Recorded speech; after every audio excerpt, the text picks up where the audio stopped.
The sound you need to imagine first is silence. Not peaceful silence, but the kind that makes your intestines clench, the kind that tells an infantryman something terrible is about to happen. It's November 1944, somewhere in the Hürtgen forest, and Sergeant Michael Romano is crouched in a foxhole that smells like wet earth and fear, listening to nothing, which is somehow worse than listening to gunfire. His squad has been pinned down for 40 minutes by a German machine gun nest 200 yards upslope, and every man who has tried to advance has been cut down before making it 10 yards. The machine gun is dug in behind a fallen oak tree with perfect fields of fire, invisible to artillery observers, and Romano knows that unless something changes in the next few minutes, his entire platoon is going to die in this miserable German forest that nobody back home has ever heard of. He looks at his mortar crew, 3 kids from Pennsylvania who have been with him since Normandy. Private First Class Eddie Kowalski, the gunner, is 20 years old and has never stopped shaking since they entered these woods 3 days ago. Corporal James Sullivan, the assistant gunner, keeps checking his watch, like knowing the time will somehow help them survive the next hour. And Private Tommy Chen, their ammunition bearer, is staring at the stack of 60mm mortar rounds with an expression Romano recognizes because he's worn it himself. The look of a man trying to figure out if he's about to die badly or merely horribly. They have 16 rounds left. Standard high explosive with point-detonating fuses designed to explode on impact with the ground. Against infantry in trenches or behind fortifications, these rounds are moderately effective at best. The shrapnel sprays outward in a cone from the point of impact, but most of it either buries itself harmlessly in the dirt or flies uselessly over the heads of anyone crouched behind cover. Romano knows this because he's been a mortarman for 2 years and has fired approximately 4,000 rounds in combat. And he has developed an intimate understanding of exactly how his weapon kills and, more importantly, how it fails to kill. The German soldiers 200 yards upslope are almost certainly in a fighting position with overhead cover, logs and earth piled thick enough to stop anything except a direct hit, and the probability of a direct hit from a 60mm mortar at 200 yards with a dug-in target you can't actually see is approximately the same as the probability of God himself reaching down and smiting your enemies with lightning. Which is to say, Romano needs a miracle, and mortarmen don't believe in miracles, they believe in mathematics, angles of elevation, propellant increments, and the simple physics of lobbing explosive shells in a high arc onto the heads of people who are trying to kill you. But sometimes mathematics isn't enough. The machine gun opens up again, that distinctive ripping sound of an MG-42 firing at 1,200 rounds per minute, and Romano hears screaming from somewhere to his left, where second squad is supposed to be, which means someone just tried to move and got shredded for their optimism. His radio man is shouting into the handset, trying to reach battalion, trying to get artillery support, but the forward observer is dead, and the radio net is chaos, and nobody is coming to save them. Which means Romano needs to figure out how to save them himself.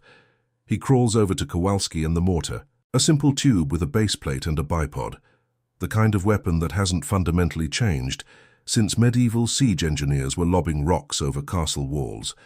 And he looks at their ammunition and thinks about a conversation he had 3 weeks ago with a British artillery sergeant named Davies in a field kitchen somewhere in Belgium. Davies had been drinking terrible coffee and complaining about German mortars, specifically about how German mortarmen had figured out something that seemed obvious in retrospect, but required a particular kind of field cunning to actually implement in combat. The Germans were using time fuses on their mortar rounds instead of impact fuses, setting them to detonate in the air above Allied positions rather than on the ground. And the effect was devastating because air-bursting shells don't give you any warning, and they don't give you any cover. The shrapnel comes straight down like steel rain, and if you're in a foxhole or behind a log or crouched in a depression in the ground, none of that matters because the explosion is happening above your head, and the fragments are coming down on top of you, and there's nowhere to hide. Davies said the Germans had been doing this since the beginning of the war, that it was standard doctrine in the Wehrmacht, and that Allied forces were only just beginning to catch on. Romano had asked the obvious question, which was why American mortarmen weren't doing the same thing, and Davies had laughed bitterly and said that American mortar ammunition was mostly issued with point-detonating fuses because they were simpler and more reliable and less likely to malfunction.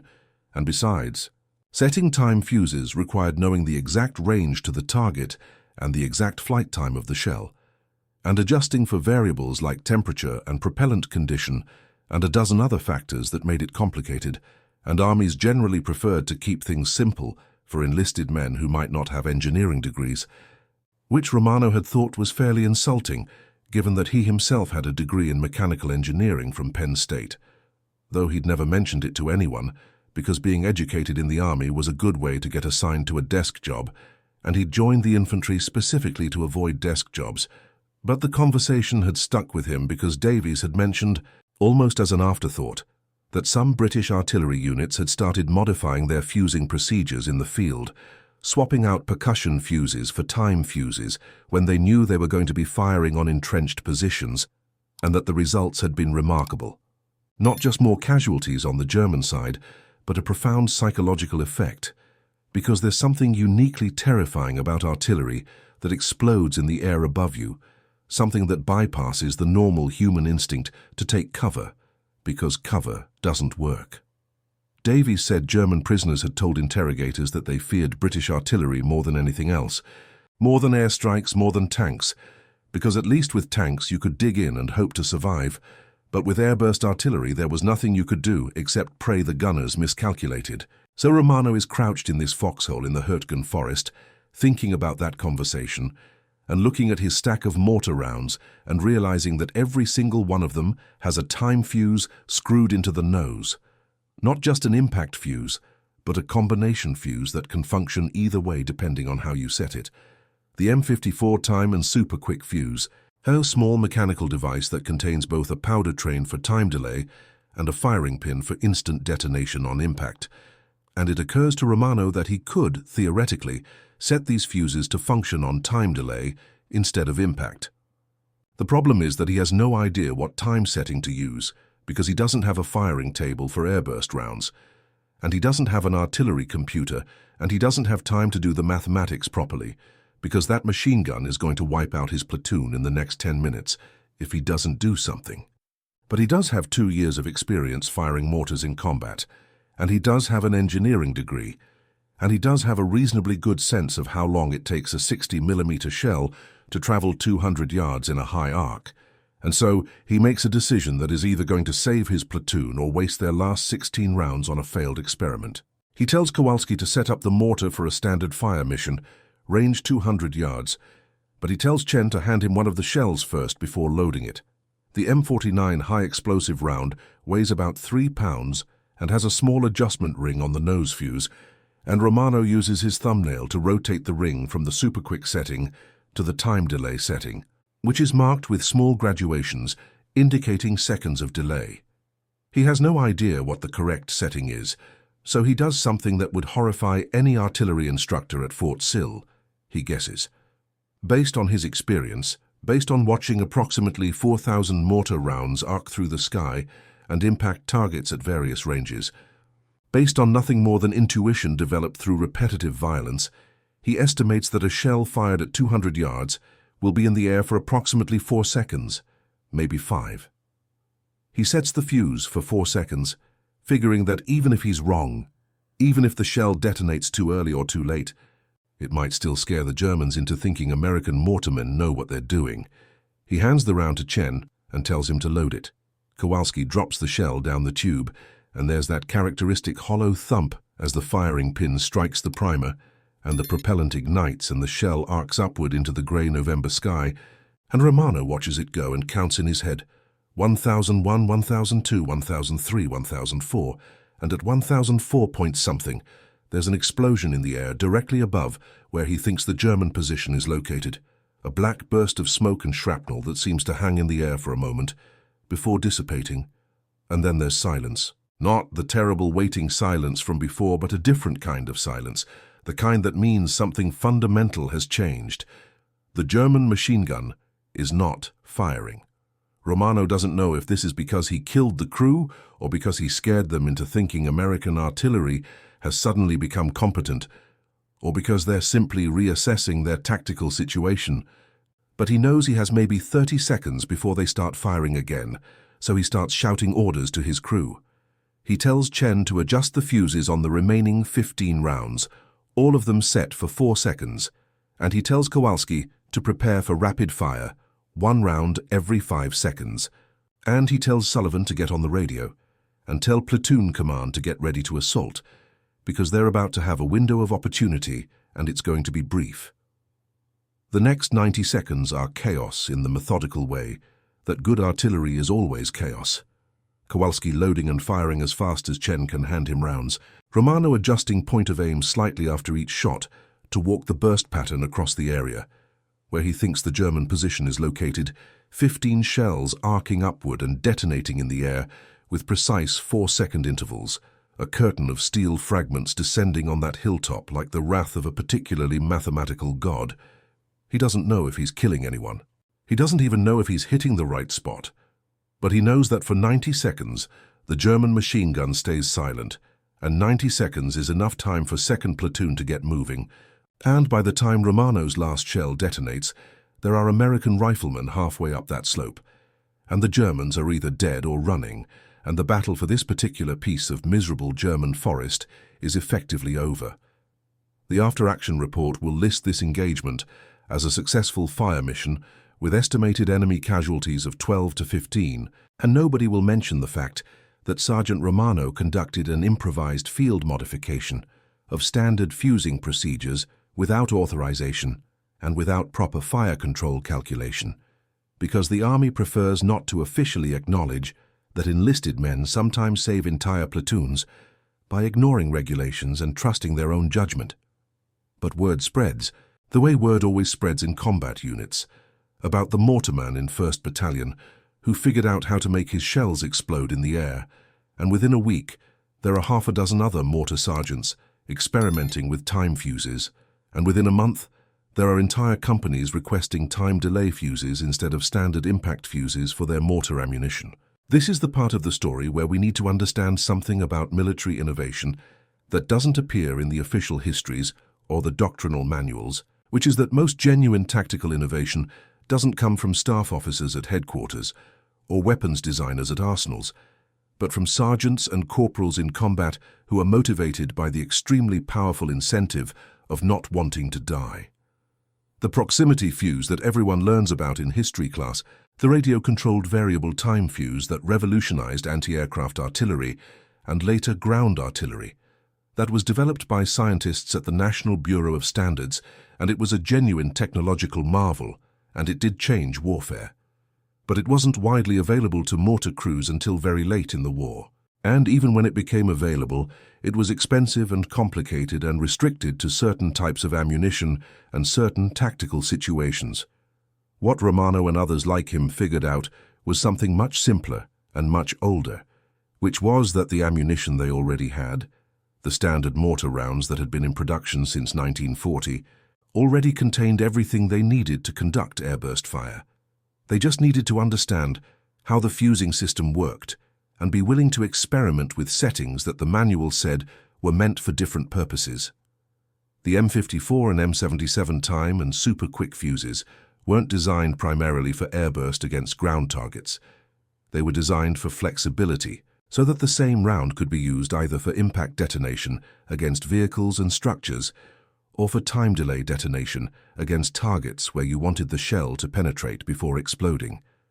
But the time delay mechanism was based on a simple powder train, a compressed column of black powder that burned at a predictable rate. And if you set that powder train to burn for the approximate flight time of the shell, you got an airburst. The tricky part wasn't the fuse mechanism itself, which was reasonably reliable once you understood how to set it, but calculating the correct time setting for a given range, because unlike proper artillery with firing tables and forward observers and fire direction centers, mortar crews were expected to operate independently with minimal support. A mortar sergeant in an infantry company didn't have access to ballistic computers or detailed meteorological data. He had a range card, a compass, binoculars if he was lucky, and his own judgment. So the men who succeeded at improvised airburst fire were the ones who developed an intuitive feel for their weapon, the ones who had fired enough rounds in enough conditions that they could estimate flight time based on nothing more than experience.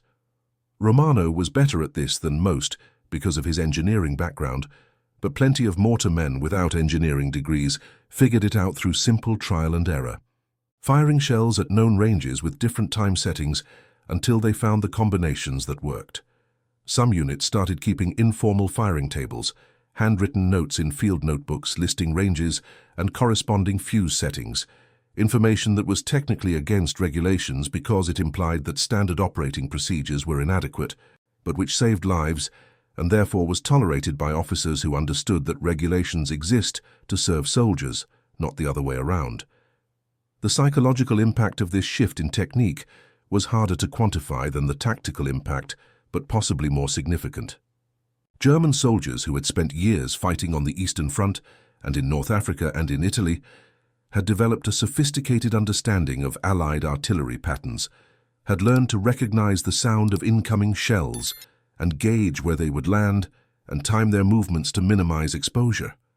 They understood that artillery was deadly but predictable, that if you heard the whistle of an incoming shell, you had maybe 2 seconds to get down before it impacted, and if you were in a proper fighting position with overhead cover, you had a reasonable chance of surviving even a near miss. This understanding was based on thousands of hours of combat experience, and it had been validated so many times that it had become instinctive. The same way you instinctively pull your hand away from a hot stove. Airburst fire violated this instinct because it removed the warning. An airbursting shell doesn't whistle as it descends because it detonates before it reaches terminal velocity, before it has time to generate that characteristic sound. From the perspective of a German soldier in a foxhole, there's no warning at all. One moment you're safe behind cover, and the next moment there's an explosion directly overhead, and fragments are coming down on top of you, and there's nothing you can do because by the time you hear the explosion, you're already hit. German prisoners of war interviewed after engagements involving airburst mortars consistently reported that this type of fire was more demoralizing than standard artillery, more frightening than airstrikes, because it felt arbitrary and inescapable. You couldn't learn to predict it. You couldn't develop protective habits, you could only endure it and hope. The American Army eventually caught on to what its sergeants were doing and began to formalize the practice, issuing actual guidance on airburst fire missions and developing proper firing tables for time fuses. But this didn't happen until mid to late 1945, by which point the war in Europe was nearly over. In the Pacific, where the war continued into August 1945, airburst mortars became standard procedure for attacking Japanese bunkers and cave positions, with devastating effect. Japanese defensive positions were typically designed to withstand direct fire and ground-burst artillery, with thick overhead cover and multiple layers of protection, but they were vulnerable to plunging fire that came straight down from above. Airburst mortars turned out to be one of the most effective ways to neutralize these positions without requiring direct assault, which saved American lives and helped shorten battles that might otherwise have been even bloodier than they were. But the formal adoption of airburst tactics happened too late to credit the individuals who had pioneered them, and in any case, the Army didn't keep good records of tactical innovations developed by enlisted men in the field. Romano's name doesn't appear in any official history of artillery tactics.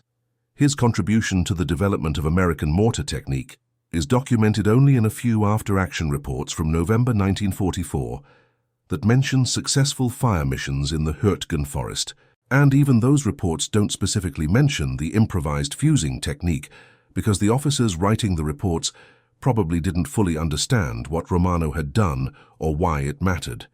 To them, it was just another successful fire mission, remarkable only in that it happened to achieve its objective efficiently. This is the reality of military innovation at the tactical level, which is that most of it is anonymous, and much of it is lost because the men who develop it are too busy fighting to write it down, and the historians who come later are looking for grand strategic decisions and technological breakthroughs rather than the small clever adaptations that sergeants make to keep their men alive. The story of improvised airburst mortars is therefore not really the story of one man's innovation, but the story of dozens or hundreds of small innovations by mortarmen across multiple theaters who independently arrived at similar solutions to similar problems, because that's how ground combat actually works. It's not a chess game conducted by generals moving pieces on a map. It's thousands of small tactical decisions made by corporals and sergeants who have maybe 30 seconds to figure out a solution before people die, and the solutions they develop are rarely elegant or officially sanctioned, but they work. Romano survived the Hürtgen forest and went on to fight in the Battle of the Bulge, where his mortar section was attached to the 406th Artillery Group and participated in some of the heaviest fighting of the December 1944 German offensive. By that point, the army had started issuing proximity fuses for artillery shells, the famous VT fuses that used radio waves to detonate shells at a preset distance above the ground. And these fuses were indeed revolutionary in their effectiveness. But proximity fuses weren't available for 60mm mortar ammunition, at least not in the quantities needed for the kind of close support work that infantry mortarmen did. So Romano and his crew continued using their improvised time fuse technique throughout the winter of 1944 and into the spring of 1945. The Battle of the Bulge was where airburst artillery really proved its worth on a strategic scale, because the Germans launched their offensive in terrible weather that prevented effective air support and limited visibility for ground observers, which meant that much of the Allied defensive fire had to be conducted blind, firing at map coordinates rather than visible targets. Under those conditions, airburst fire was vastly more effective than ground-burst fire, because it didn't matter as much if your ranging was imperfect.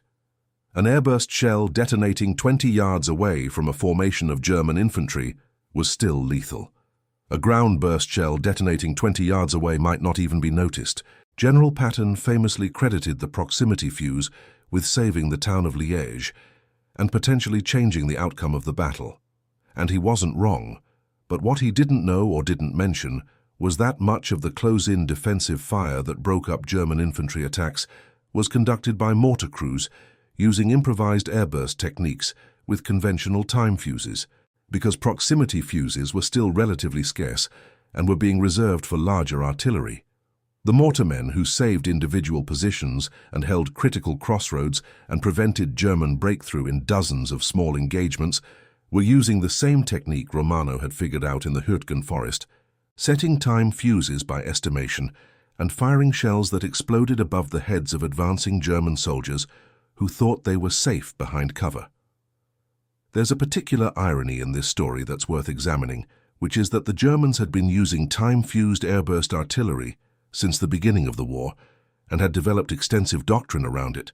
But by 1944, they were running out of both ammunition and trained artillery crews, which meant that much of their defensive fire was conducted with whatever shells they had available, often with improvised or substandard fuses. Meanwhile, the Americans, who had started the war with relatively primitive artillery doctrine and a preference for simple point-detonating fuses, had innovated their way to effective airburst techniques through field experimentation, and were now using those techniques to devastating effect. This pattern, where initial German technical and tactical superiority was gradually eroded by American material abundance and tactical flexibility, was characteristic of the entire war in Western Europe. But what makes this story philosophically interesting is what it reveals about the nature of technological advantage in warfare, which is that technology alone is never sufficient. The Germans had better artillery doctrine in 1939 than the Americans would develop until 1944. But by 1944, the Americans had more artillery, more ammunition, better logistics, and most importantly, an institutional culture that allowed for rapid adaptation and innovation at lower command levels. German artillery doctrine was sophisticated but rigid, dependent on trained specialists and formal procedures that couldn't easily be adapted when resources became scarce. American artillery doctrine was simpler but more flexible, capable of being modified by sergeants in the field who were willing to experiment and take risks. Romano's innovation, if we can call it that, wasn't really an innovation at all.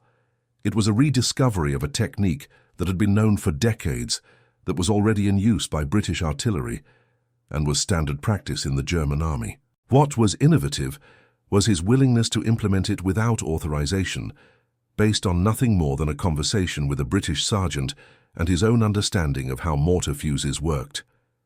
In a more rigid military system, he might have been disciplined for deviating from standard procedure. In the American Army in 1944, operating under the extreme pressure of the Hurtgen Forest, he was implicitly given the freedom to try something that might work, because the alternative was certain failure. And that freedom to experiment was itself a kind of technology, a social technology that proved just as important as any mechanical innovation. After the war, Romano went back to Pennsylvania and finished his engineering degree, and eventually became a consultant for the Army's ammunition research facilities, where he worked on developing better time fuses for mortar ammunition.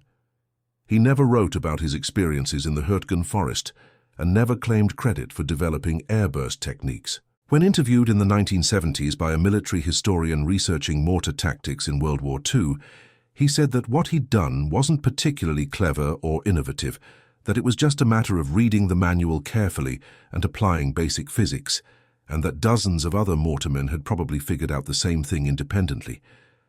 This was almost certainly true, but it was also characteristic of Romano's personality, which was to deflect attention and credit to others, and to treat extraordinary actions as ordinary problem-solving. The historical record supports Romano's modest assessment of his own contribution. By late 1944 and early 1945, improvised airburst mortar fire was being used throughout the American Army in Europe, from Italy to France to Germany. And while some units did it better than others, the basic technique had become common enough that it no longer required special authorization or justification. The Army's official field manuals wouldn't be updated to include proper doctrine for airburst mortars until after the war. But by that point, it didn't matter, because the technique had already been disseminated through the informal networks that connect combat units, through conversations between sergeants and after-action reviews, and the simple process of soldiers sharing information that keeps them alive. The broader lesson here is about the relationship between formal doctrine and informal practice in military organizations, and about how innovation actually happens in combat.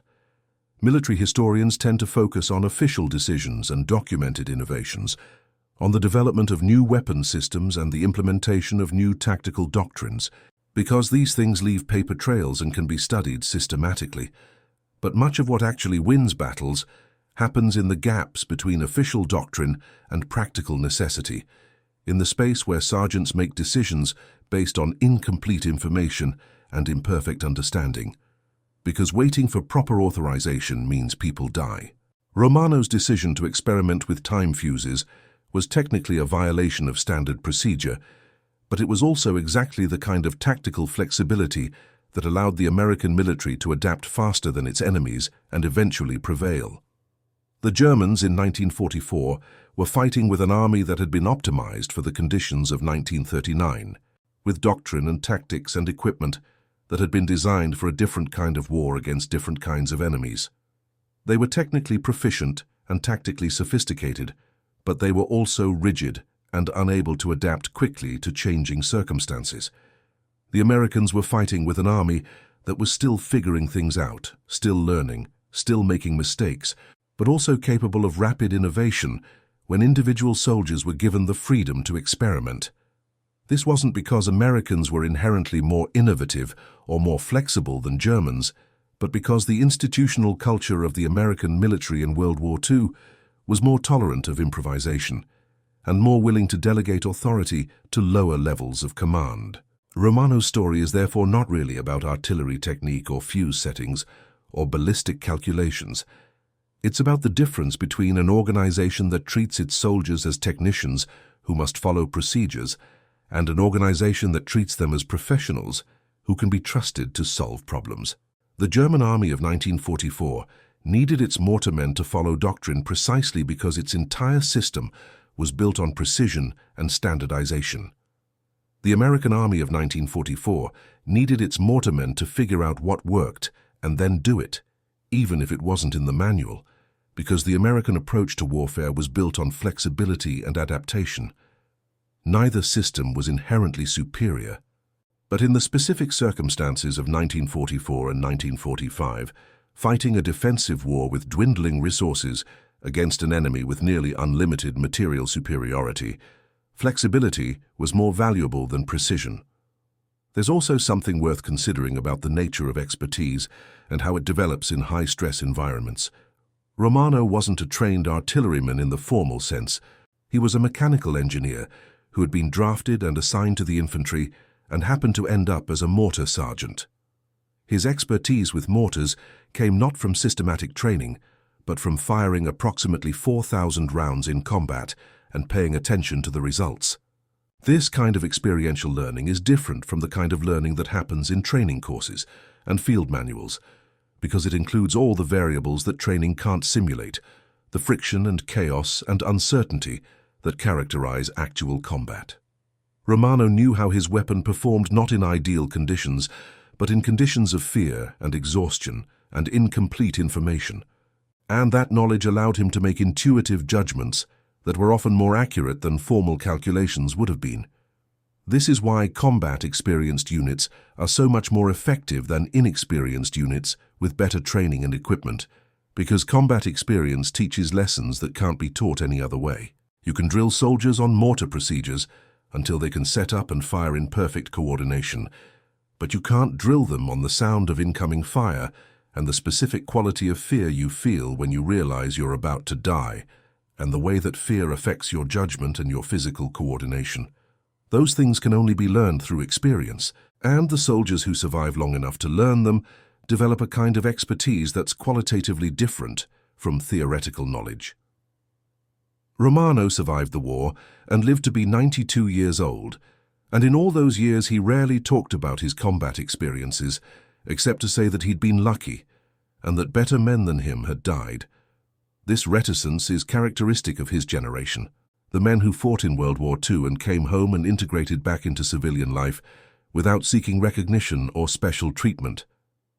But it's also characteristic of a particular kind of soldier, the kind who understands that what they did in combat wasn't heroic in any romantic sense, but was simply necessary, a matter of doing the job as well as possible under terrible circumstances, because not doing the job meant people died. The improvised airburst technique that Romano and others developed in the field eventually became standard doctrine in the American military and remains standard doctrine today, though with much more sophisticated fusing systems and fire control calculations than were available in 1944. Modern mortar crews are trained to conduct airburst fire missions as a matter of routine, using programmable electronic fuses that can be set with great precision for specific burst heights and detonation conditions. But the fundamental principle is the same, which is that a mortar shell exploding in the air above a target is vastly more lethal than a shell exploding on the ground, and that effective use of this technique requires both technical understanding and practical judgment. In the end, what Romano did in the Hürtgen forest in November 1944 was both remarkable and utterly ordinary. Remarkable in that it required genuine tactical innovation under extreme pressure. Ordinary in that it was the kind of thing that thousands of sergeants did throughout the war, making small decisions that collectively shaped the outcome of battles and campaigns. The story is worth telling not because Romano was uniquely heroic or uniquely clever, but because his experience illuminates something important about how wars are actually fought and won, which is that victory depends less on grand strategy and technological superiority than on the accumulated wisdom of sergeants who figure out how to make their weapons work better than the manual says they should. This is the unglamorous truth of combat, that it's mostly a matter of practical problem-solving under conditions of fear and uncertainty, conducted by ordinary people who rise to extraordinary circumstances not through any special virtue, but simply because the alternative is unacceptable. Romano saw a problem, figured out a solution, and implemented it because that's what sergeants do. And in doing so, he saved his platoon and contributed to a tactical innovation that would save thousands of other soldiers in the remaining months of the war. That's not heroism in any cinematic sense. It's just professionalism, the willingness to do the job well when doing it badly means people die. But professionalism of that kind, repeated across thousands of small engagements by thousands of sergeants whose names don't appear in history books, is ultimately what wins wars.